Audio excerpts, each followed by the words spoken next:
Hey, this is Sir, one of your hosts from 2020 Podcast and a Business Minute.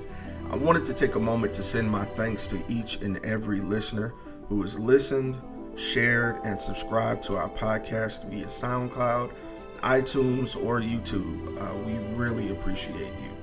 Now, after feedback from one of our more interesting interviews, we decided that we'll be shifting the view of our Business Minute segment from a business conversation to more of an in-depth informational segment.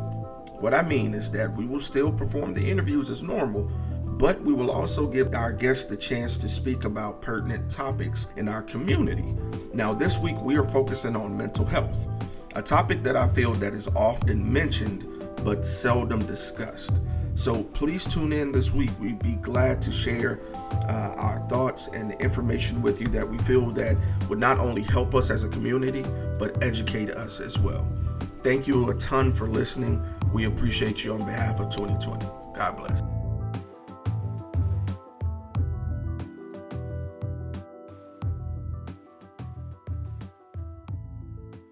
Thank you for tuning in to another episode of A Business Minute. I'm your host, Sir. And today I got a special guest, my brother, RaJahmel White. How are you, brother? I'm doing well. How are you, man? I can't complain. So, RJ, if I may ask, what is it that you do for a living, brother? I do a lot of different things. My primary job, I am a therapist at Wellstone Incorporated, which was formerly the Mental Health Center of Madison County. I also work at a group home during the weekends for Volunteers of America, and then I'm also an officer in the United States Army Reserve. And if you don't mind me asking, how long have you been active in this field? So I have been active with the military since 2010 when I graduated undergrad and I received my commission as an officer. And then as far as mental health, I've been active since 2013 when I completed my master's degree in clinical psychology. All right. So, brother, that leads me to one of my favorite questions. What inspired you to start in this field? What inspired me to start in this field was when I was younger, I guess for lack of a better word, I received trauma from a family member. Mm-hmm. I received trauma from a family member, and, family and friends are people that, you should be able to trust and be able to believe that they're not going to do anything to you, not, take advantage of you, not, bring harm to you. And that wasn't the case. And for a long time, it affected me. It affected, how I dealt with people. It affected how, I didn't trust people. I was cold. I was callous. I just didn't really deal with people like that. I didn't trust people. And as I got, as I started going through high school, I was trying to figure out, what was wrong with me, because in my mind, I felt like something was wrong with me, like I was broken. And, I got interested in psychology when I started high school, and that's what made me selected as my major when I went into college, was to better understand myself, mm-hmm. as well as to better understand other people. All right. I wanted to ask, were there any obstacles that you encountered along the way? Well, one of the many obstacles that I encountered along the way was racism. Mm. People, just being, 100% honest. A lot of times what happens is people expect you to, because of the color of your skin, they expect you to talk a certain way. They expect you to act a certain way, and when I meet people face to face, and they get a chance to see that there's more to people of color than what they've seen on TV, mm-hmm. than what they've seen in movies or what they've heard in songs. You can see it in their face. You can see it in their face. I've had clients, where, we have to reach out to their families. And you could clearly tell, like, they're uncomfortable with you talking to them. The verbiage they use, you people, things of that nature. I mean, that was one of the major things that I had to overcome. A lot of times it kind of shifted when they realized, like, okay, he's not what I'm used to, or what I think that people of color are. And then also the military thing doesn't hurt either. Mm-hmm. The fact that they recognize that, wow, you're in the military, wow, you're an officer, wow, you do these things. Okay, it changes people's perspective of you as a person of color. But that was the major thing that I've had to deal with as far as an obstacle was the racism. People just, they have these unfounded biases about you based off of your color or based off of what they've, secondhand information as far as what they've gained about people of color. All right. Hey, I'm speechless. I completely agree with you. The fact that, you being a black male in the field, as my mother used to say, being a black male that's educated is a commodity. And so you turning things on their head and, causing, I guess, a shift in their thinking process just by, showing your presence it speaks volumes. So I commend you on that, brother. So, and with you having so many hats, I have to ask, how do you manage to balance work and your personal life? Well, my main thing is work and personal is personal. When I clock into work, my personal is left outside, mm-hmm. And when I clock out of work, my work is left at work. I never mix the two. I never bring the other one into the other, because it makes things more complicated. It can be emotional, because when you go home, that should be your time to, decompress, recoup, mm-hmm. heal from whatever happened during the day. And if you bring it home with you, you're just going to wear yourself out emotionally and mentally, spiritually, and physically. And so I try to keep them separated so that I don't wear myself out. Yes, sir. All right.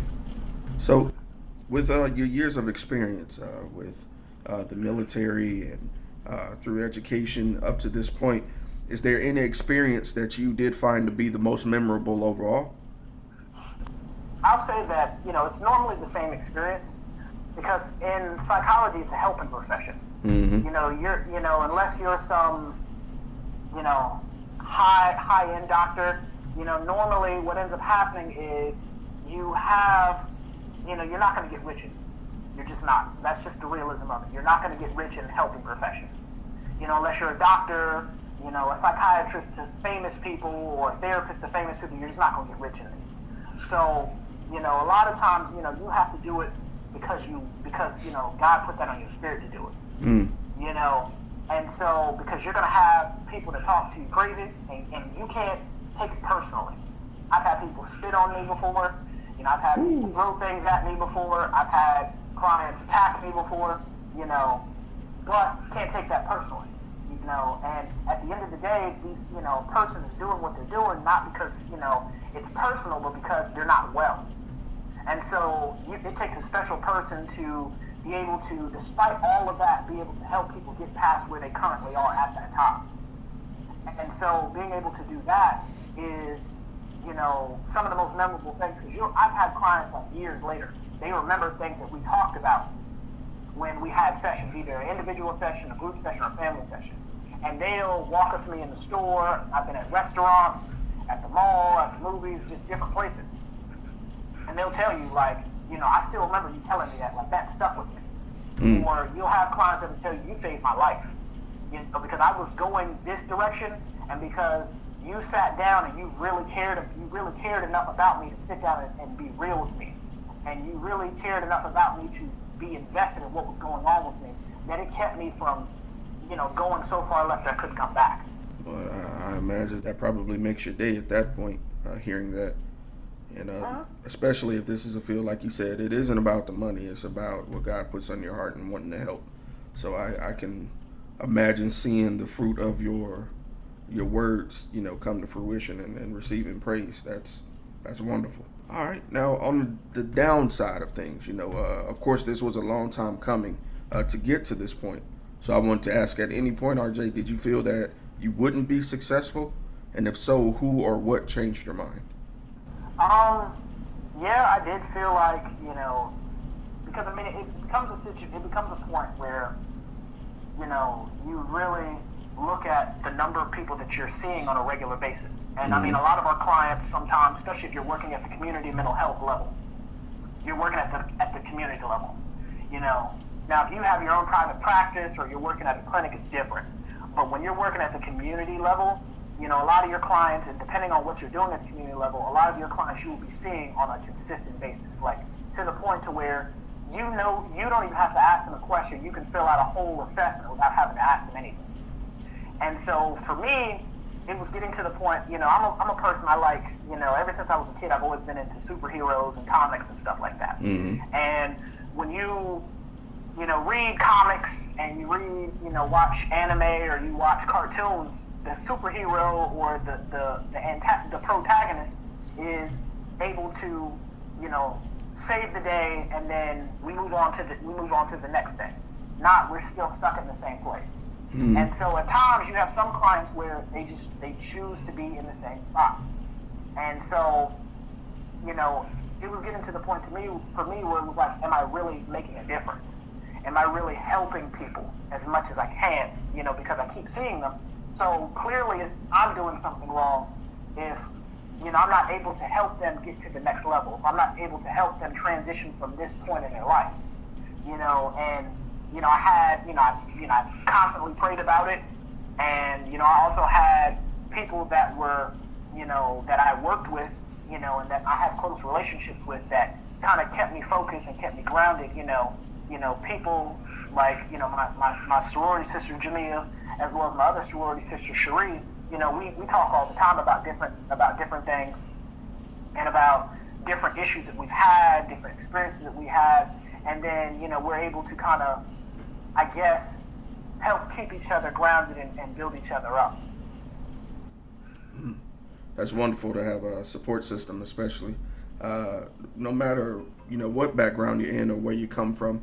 That's always wonderful, brother, because we all need it. We all have those highs and lows, and a lot of time the worst situation you could be in is when you're isolated and left to your thoughts, and, you know, you don't have anyone to kind of bounce things off of, you know. And so it is definitely, like you say, important to have a support system in some way or fashion. So that is a blessing.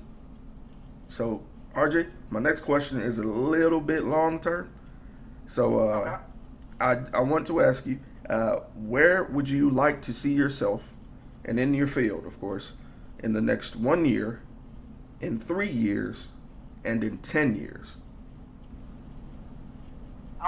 Well, to be honest with you, I mean, to me, I don't, like I was saying earlier, I don't do what I do, you know, for the money. You know, like when it comes to the money situation, because I do so much, you know, it's never, you know, like I'm straight when it comes to the money thing. Like a lot of people, they work a job and they chase the dollar.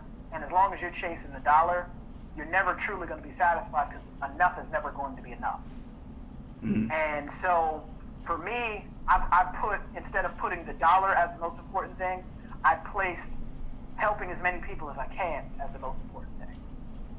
So for me, you know, just being able to, you know, that's where I see myself in the next, you know, in the next block of time, as far as just being able to help as many people as I can with the amount of time that I have.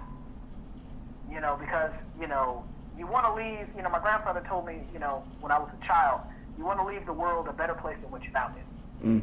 And so for me, being able to inspire as many people that look like me, you know, that come from the same place that I come from, you know, that, hey, you can do great things if you put your mind to it, you work hard, and that just because you are successful doesn't, you know, you don't have to necessarily forget about the people that came up with you, and you can still be able to be a positive influence and an inspiration to other people. You know, that's what I shoot for. You know, that's what my overall, you know, thing that I'm shooting for as far as in my career, being able to inspire as many people, be able to empower as many people, and be able to help as many people as I possibly can. All right. Great answer. So that leads me to my last question of the interview portion of this recording. And I always dedicate this question to anyone else who's listening, who's thinking about either pursuing the field that you're in, or they may be thinking about making a lifestyle change, or just any sort of shift in their life where it requires that leap of faith into the unknown. What words of encouragement would you have for that person who's interested in participating in your field? I think that the most encouraging thing I can tell someone is, one, pray about it. Whatever decisions that you make, whatever choices that you choose to do, or any action that you take, first seek God about that. Because God is never going to lead you astray. That's first and foremost, to pray about it. Second, when you choose to do this and you decided that, hey, this is what I'm going to do, there's going to be hard times just like there's going to be good times. Never let the bad times outweigh the good times. Because you're going to have those days where it's rough. You're going to have those days where things just don't seem to be going the way that you want them to go. Clients aren't responding to the treatments as you want them to, and it's easy to get discouraged and feel like you're failing, or feel like you're not being as productive, or as, I guess, contributing to their overall progress in treatment. But you have to stick with it, and because the clients will recognize when you give up on them. The clients will recognize when you care, because in order to continuously stick with something, even though it may not be going the way that you want it to, it takes a certain level of investment. It takes a certain level of caring, because for me personally, I believe in an economy of energy. I'm not going to speak on something that I don't care about. I'm not going to do something I don't care about. And so for me to take the time out of my day to speak to you about something when I don't have to, or go the extra mile when I don't have to, that resonates with people. They may not say anything, but they are taking mental note of that. And so, like I said before, clients that I've dealt with years ago, 5, 6, 7 years ago, almost 10 years ago when I was in graduate school, they recognized, like, you cared about me when I was locked up in the regional hospital. We had conversations, and you helped me get past certain things because you sat down and you cared enough to talk to me as a person, not as a person diagnosed with a mental illness. And clients, they respond well to that. Wow. I'm honestly speechless, because you really resonated with me when you said the about energy, the economy of energy, and I guess you can't fake being honest. It will show in your effort, so I really believe in that. And like we said earlier in our previous conversation before the recording, time investment means a lot. And if we're taking out the time to invest it in you, there's a certain respect underlying in it. And I completely 100% agree with you, brother. 100%. And RJ, before we transition to the topic that we're going to discuss, I wanted to ask if there's anyone out there who wanted to get in touch with you, maybe ask you a few questions, or just wanted to bounce some ideas off of you. Is there any way that they could get in contact with you? Yes. So you can either find me on Facebook at RaJahmel White. My first name is spelled RA''JAHMEL. My last name White, like the color, WHITE. I'm also on Instagram at Too Smart for that. So it's TOO Smart SMART, the number 4, and that THAT. And then, or you can email me at my first name, RaJahmel, RaJahmel .White, WHITE, at wellstone.com. All right. And I'll make sure to include that email in the link below in the description there, just for you listeners out there. And transitioning to what our topics are, RJ, this week I'm going to be harping on mental health. And of course, I am well aware that it's Breast Cancer Awareness Month, but I chose this topic in response to a previous interview I had with one of my friends who's an officer in Florida. And we were talking about domestic situations, and he mentioned that majority of them spawn from some sort of trauma, some sort of mental illness that was not really addressed like it should be. And I want to get to the core of that, because I feel like in our community, mental health is mentioned, but it isn't advocated like it should be. Like it doesn't get down in detail. And I wanted to ask you, especially with mentioning family trauma, like you did earlier, do you feel like there is an underlying reason why it isn't talked about like it should be? Well, I mean, it goes back to culture. So, culture plays a big part in why we do what we do, why we dress the way that we dress, why we eat the foods that we eat, why we talk the way that we talk. I mean, it manages and directs a lot of what we do as people. So we, as African American culture, we are very much religious based. Mm-hmm. And so because we are very much religious based, I've had this conversation with a lot of my elderly family members. And so, a lot of things are, biblically based and religious based, where things are considered a spirit. And I'm not necessarily saying that it's not, but a lot of things, they believe that if you pray hard enough, eventually it will go away. Mm-hmm. And so a lot of times what happens, because of tradition, culture, it factors into, if certain things are going to be reported. It factors into, are we actually going to seek the treatment? Mm-hmm. Are we actually going to participate in the treatment if it is available? Because I've seen that myself with certain, people, clients that we've had that have been court ordered to our care. They've been from, say, other cultures. Mm-hmm. And so they've been from other cultures, and that particular culture does not believe in psychiatric medication. So because they don't believe in psychiatric medication, because of the cultural standpoint, you cannot violate their culture and force medication on that person or that person's family member. Wow. And so it becomes a tough issue of trying to treat them and stabilize them, but at the same time trying to respect their cultural norms. Because you want to be helpful, but at the same time you don't want to do harm by violating someone's culture. And that is I feel like one of the major reasons why, people don't necessarily report things. Things aren't treated, they go untreated, or they go, without being addressed because of cultural situations. That's just how it works. So let me ask you, how do you manage to walk that line where you're not,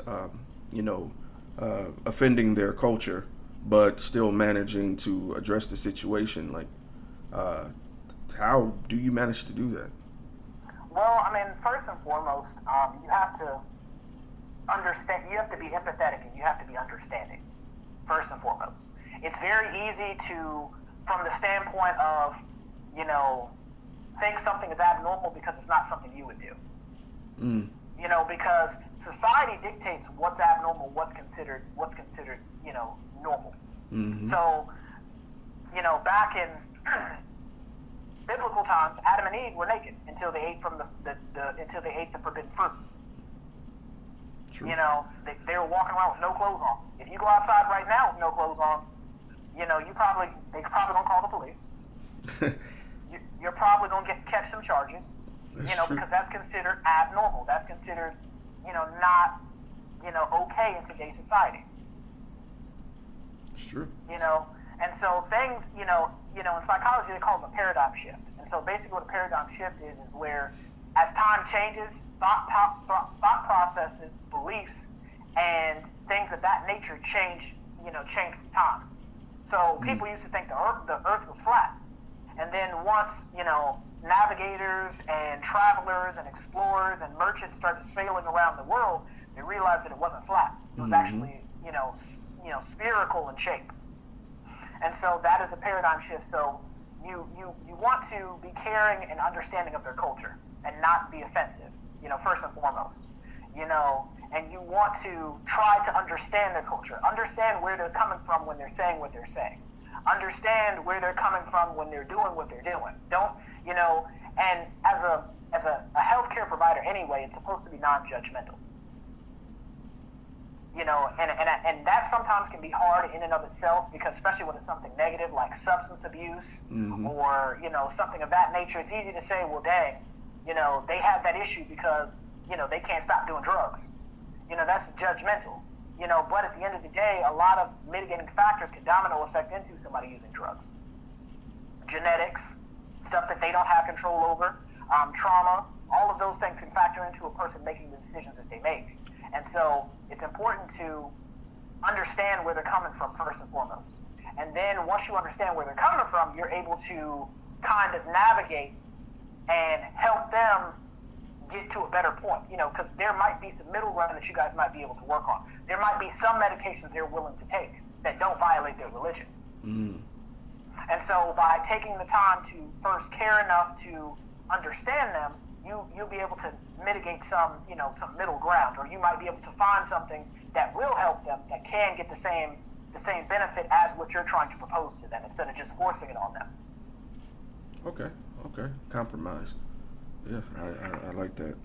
So I also wanted to touch on something that you hit on a second ago, about, especially in, African American families, because I'm pretty sure we've all experienced, like you said, the pray it away method.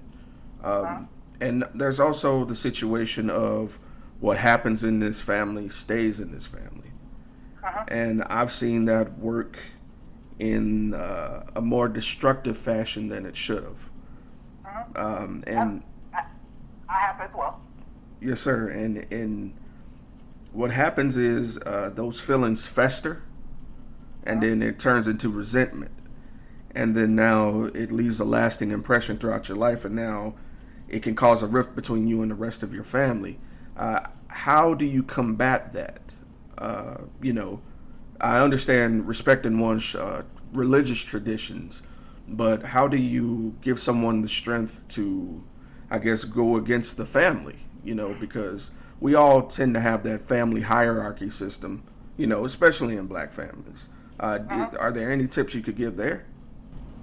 I mean, I'm gonna say this.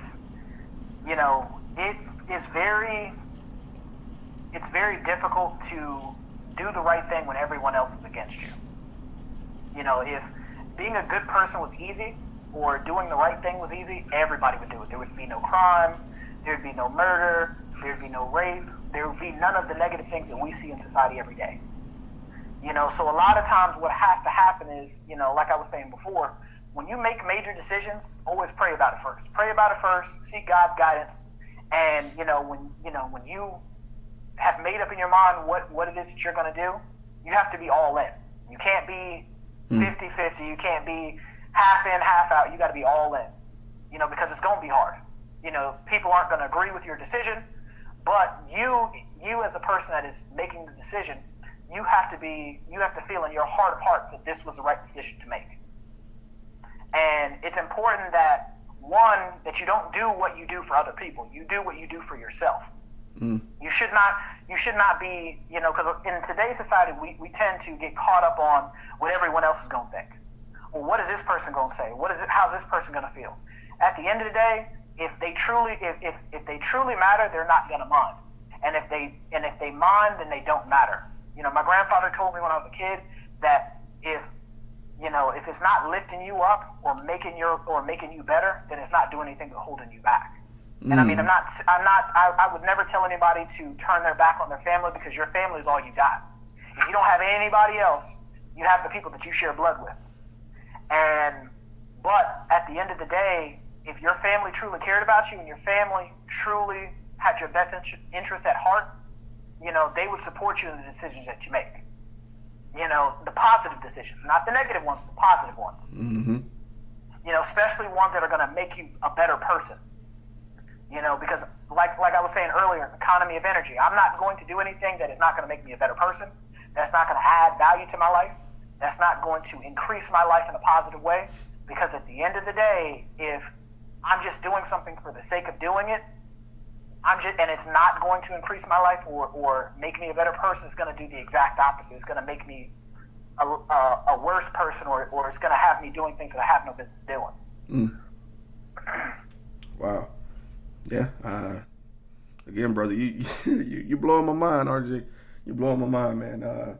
That's some profound wisdom there. Wow. I guess I'm taken aback because I can't help but see myself in the situation that you're talking about, and you're definitely speaking to me, and I'm pretty sure someone else out there is hearing that and feeling the same way. And brother, I honestly appreciate you for allowing me to share this with the world because, like I said, often it's talked about, but methods aren't discussed. So is there anything that you feel like I guess a healthy exercise or besides, like you mentioned, an economy of energy? Is there any kind of mantras that you have or anything that you personally go by that you could share with anyone else? Okay, so for me, on my bathroom mirror, I have a quote that I wrote down on the mirror, and so I'm a history nerd, so I like history. You and me both. And so because I like history, there's a show that I used to watch on the History Channel called Vikings. And so it basically explains, like the Viking Golden Age, like how they went from just being coastal raiders to sailing across oceans and seas and attacking and pillaging and how they, propelled their society. And so the main character, he had a saying that he used to say, before battle. And so, I wrote that saying down on the mirror, and basically, like when I wake up in the morning, and I'm getting dressed, I read that saying out loud, because it helps to focus me and it helps to get me ready mentally and emotionally for, what I have to deal with during the day. And for my soldiers, we do the same thing. Like when we have something that we have, that we have to do, that we know is going to not be, a party or not be fun, that's going to suck, we say it together. Exactly. We say it together because it brings you, it just brings it helps to, center your mind and just get you, focused on what you have to do. Yes, sir. Yes, sir. And I feel that because I have some the same thing in my bathroom. I wonder what it is about the bathroom. I guess it's the place where you start your morning. But me being an anime nerd, I have a quote from Goku on my mirror that I read. So I definitely feel that, brother. And I mean, the bathroom is a very private place, and so you can kind of be alone with your thoughts in the bathroom. Rather that be taking a shower, actually using the bathroom, taking a bath, whatever you do in the bathroom. It's a private place where you can be alone with your thoughts and think without being distracted and having 50 million things go on while you're, because we're all, throughout the day, we're all distracted by different things. True. We're all dealing with different things, and there's 50 million things that are pulling our attention left and right, up, down, diagonal, cabin corner, 360. So, just that time in the bathroom, there's only you in the bathroom, and I have that thing about people talking to me while I'm in the bathroom or while they're in the bathroom. Like, people get mad where it's just like, I'm trying to talk to you. Go away. Like, go away. I don't want to talk to you while I'm in the bathroom. I don't want to talk to you while you're in the bathroom. Like, it's just one of those things. I'm just not that type of person. Like, my time in the bathroom is my private time to do whatever I'm going to do to be able to rechannel my thoughts and to recenter myself. Yeah, and I think that chimes in with what you said earlier about leaving work separate from your private time. At home, your time in your bathroom, that's your extra personal time. Like you said, it's just you. So I definitely respect that. Shout out to you for bringing that back up. RJ, it's been a pleasure, bro. It's always good to talk to my fellow brethren. In case you didn't know, RJ and I are both members of Phi Beta Sigma Fraternity Incorporated. And brother, again, thank you again for reaching out. I really appreciate the message you gave here today. And bro, if you don't know already, I'm pretty sure you know it. You're a blessing, brother. Appreciate it, man. All right.